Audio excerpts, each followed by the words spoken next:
We may be looking at the end of the Vita. It was inevitable that one day the system would be discontinued, but it seems like there have been some recent signs that this may be on the cards sooner rather than later. The Vita has been removed from the UK and Asian PlayStation sites in their list of devices. You can still see it on the US side at least for now. With the Switch's release, sales of the Vita in Japan have been falling steadily from 10,000 approximately a week to 5,600 this week. A 40% fall in 6 weeks is a bad sign, and Sony may be responding to this by throwing in the Vita towel. Assuming this is the case, it is disappointing, but as mentioned, it was always inevitable. Just a few months after launch, the Vita had already gained a reputation for no games. I completely disagreed with this at the time, but even now the Vita's diverse library gets overlooked.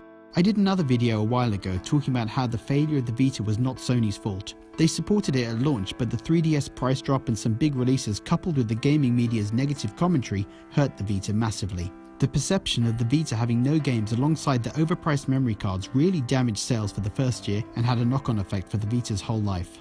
The Switch's release has shown that people do want console-quality games on the go. They do want a large library of indie games on the go.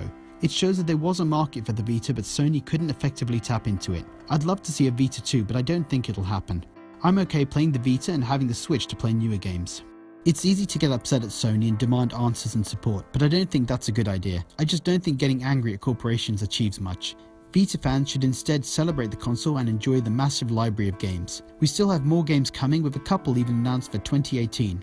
I got a Switch at launch and I do really like it, but I still find myself coming back to the Vita constantly. Even now, I'm looking forward to making a proper start on Salt and Sanctuary and playing upcoming games like Heartful Felicia and the DLC for Darkest Dungeon.